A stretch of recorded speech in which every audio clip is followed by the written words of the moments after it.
Assalamualaikum warahmatullahi wabarakatuh. Kami dari kelompok 3 pada kesempatan kali ini akan mempresentasikan materi perkuliahan perilaku organisasi mengenai nilai, sikap, dan kepuasan kerja setiap individu dalam organisasi. Sebelumnya, saya akan memperkenalkan anggota-anggota dari kelompok 3.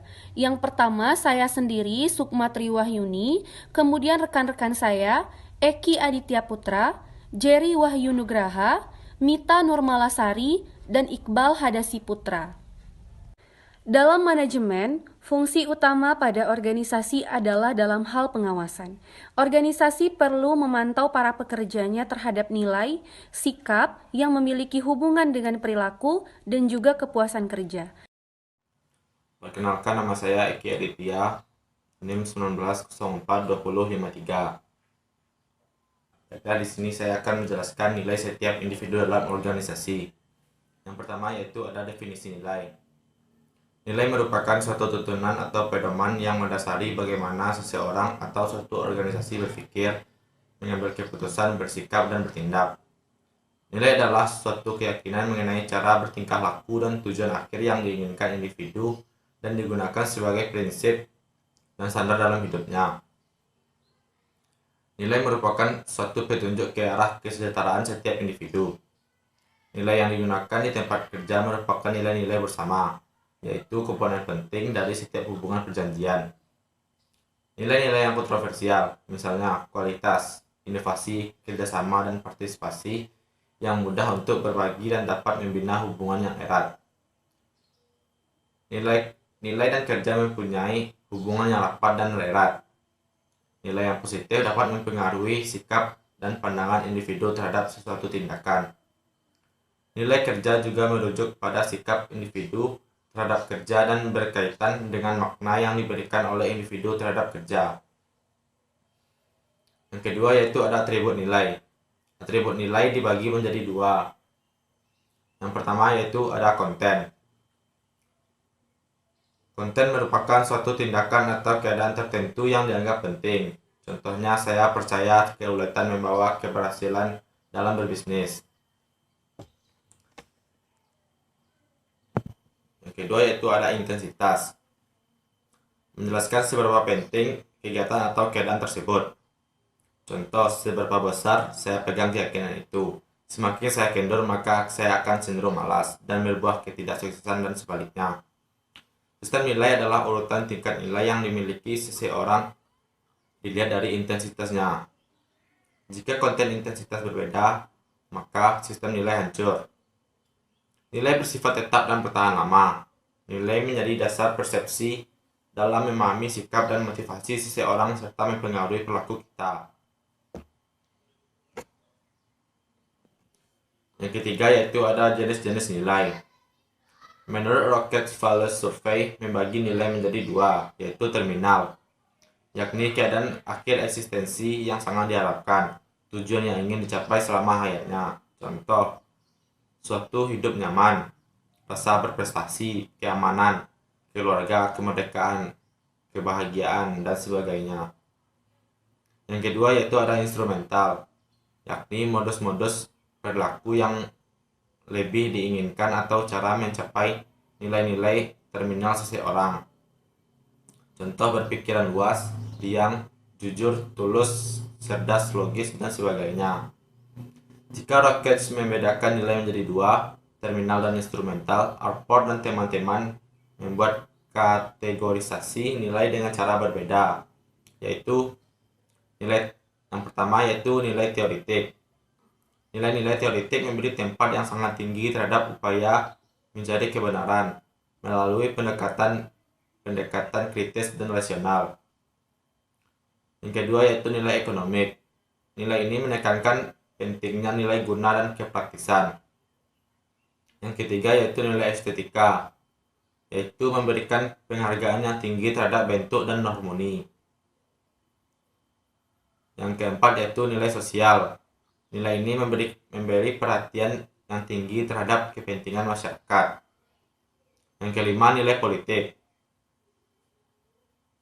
Memperoleh kekuasaan atau power dan mampu mempengaruhi banyak orang merupakan indikator dari nilai politik.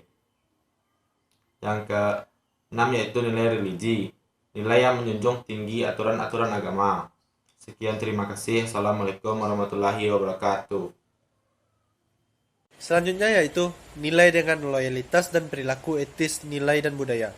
Arti dari kata loyalitas yaitu diambil dari bahasa Inggris yaitu loyal, di mana memiliki arti yaitu rasa setia. Rasa setia yang diciptakan merupakan dampak positif yang mengakibatkan seseorang mampu untuk tidak mengesampingkan perhatian yang telah diberikan kepadanya dan melakukan pembelaan terhadap sesuatu yang berada di pihaknya.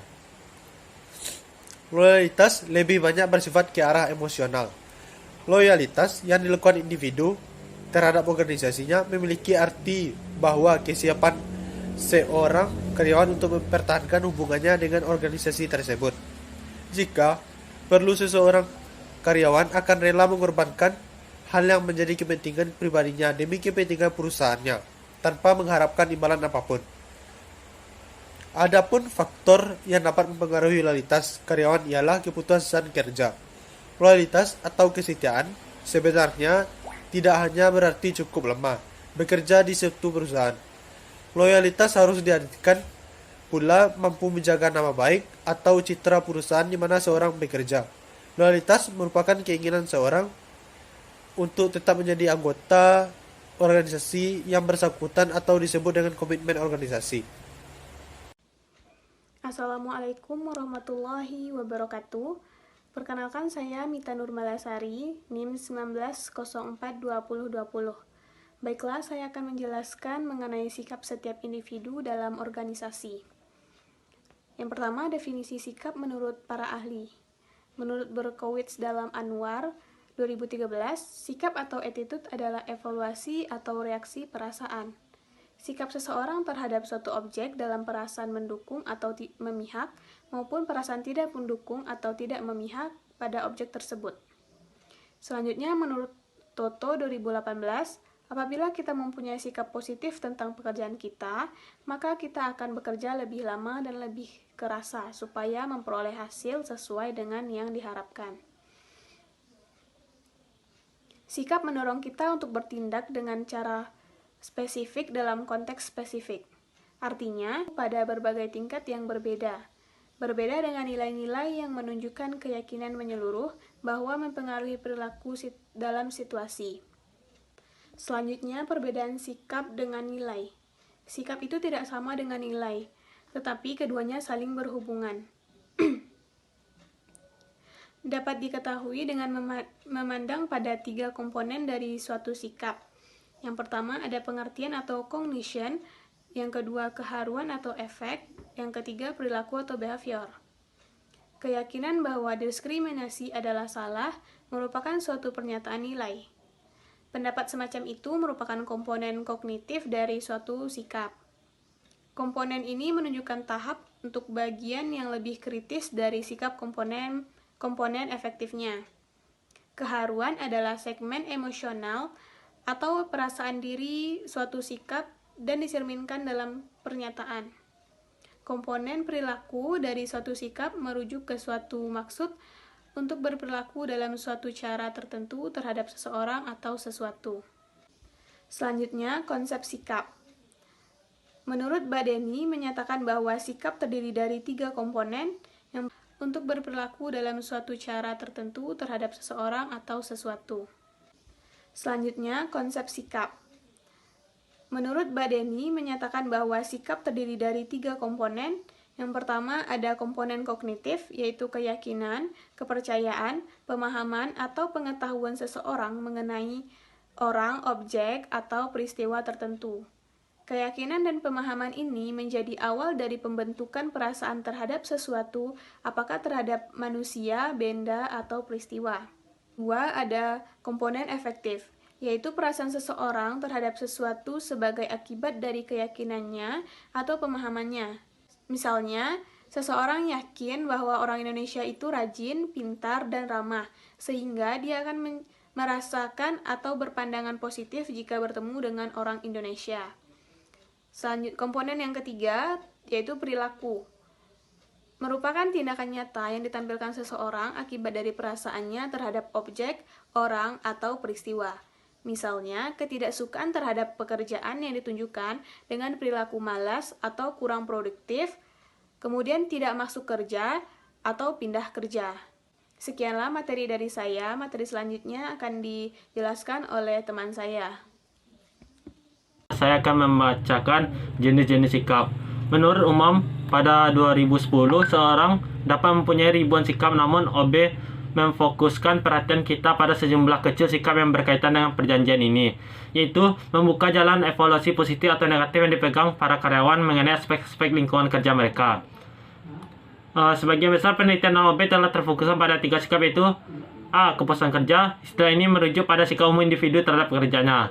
B. Keterlibatan kerja, yaitu mengukur derajat seseorang secara psikologis, mengartikan dirinya pekerjaannya, dan menganggap tingkat kinerjanya sebagai hal penting bagi harga diri. C. Komitmen pada organisasi, yaitu suatu keadaan karyawan yang mengaitkan dirinya pada organisasi tertentu dan sasaran-sasarannya, serta berharap memerhatikan keanggotaan dalam organisasi itu. 4. Cognitive Dissonance Theory. Teori disonansi kognitif adalah teori klasik yang dicetuskan oleh Festinger pada tahun 1967. Teori ini menyatakan bahwa ketika ada dua kognisi yang relevan namun tidak konsisten satu sama lain, maka kesenjangan tersebut menimbulkan disonansi kognitif. Contoh, ketika seseorang bersikap untuk tidak merokok karena ia tahu merokok itu dapat mengganggu kesehatannya dan memang telah mengganggu, namun di sisi lain ia tetap merokok, maka kondisi ini menciptakan disonansi kognitif. Temuan Brehm pada tahun 1956 menunjukkan bahwa disonansi kognitif telah terjadi setelah keputusan dibuat. Adanya disonansi kognitif tersebut memunculkan usaha untuk menguranginya. Semakin sulit keputusan dibuat, semakin besar pula disonansi kognitif yang dihasilkan, dan semakin besar usaha untuk menguranginya. 5. Hubungan sikap dan perilaku. Hubungan sikap dan perilaku telah menyebabkan minat sikap terhadap lingkungan sebagai prediktor tindakan yang berbasis lingkungan dan keputusan dalam berpartisipasi. Hubungan antara sikap dan perilaku dapat bervariasi, karena sikap dan perilaku merupakan faktor yang bergantung tetapi dipengaruhi oleh faktor lainnya. Sikap akan mempengaruhi perilaku jika A. Faktor-faktor yang mempengaruhi pernyataan sikap dan perilaku dikurangi seminimal mungkin. B. Ketika pengukuran sikap menunjuk pada suatu perilaku yang lebih spesifik. C. Terdapat kesadaran terhadap sikap yang dimiliki ketika akan menunjukkan suatu perilaku. Baiklah, hanya itu yang dapat saya sampaikan. Saya kembalikan ke moderator. Selanjutnya, saya akan menjelaskan materi mengenai kepuasan kerja. Kepuasan kerja menurut Mathis dan Jackson pada tahun 2000 merupakan pernyataan emosional yang positif yang merupakan hasil evaluasi dari pekerjaannya. Selanjutnya, faktor-faktor yang mempengaruhi kepuasan kerja setiap individu dalam organisasi. Yang pertama adalah kondisi kerja. Hal ini berkaitan dengan kondisi lingkungan sekitar dan juga terpenuhi atau tidaknya kebutuhan seseorang dalam bekerja. Kemudian yang kedua adalah peraturan, budaya, serta karakteristik dari sebuah organisasi. Kemudian yang ketiga adalah kompensasi atas pekerjaannya. Hal ini berkaitan dengan sistem gaji atau upah. Yang keempat adalah efisiensi kerja. Hal ini berkaitan dengan seseorang bekerja pada bidangnya masing-masing ataukah tidak. Kemudian yang kelima adalah peluang promosi, yang mana perusahaan atau organisasi juga seharusnya memberikan penghargaan terhadap karyawan berupa kenaikan gaji, kenaikan pangkat, dan lain-lain. Kemudian yang terakhir adalah partner kerja atau rekan kerja yang juga ikut menjadi faktor-faktor kepuasan kerja setiap individu dalam organisasi. Selanjutnya adalah cara mengukur kepuasan kerja setiap individu dalam organisasi. Yang pertama, menggunakan cara skala Job Description Index, yaitu dengan cara memberikan pertanyaan-pertanyaan kepada karyawan mengenai pekerjaan, yang mana pertanyaan-pertanyaan tersebut harus dijawab dengan jawaban iya, tidak, atau ragu-ragu. Selanjutnya dengan cara Moniseta Satisfaction Questionnaire, yaitu dengan cara memberikan pernyataan-pernyataan kepada karyawan mengenai pekerjaan, yang mana pernyataan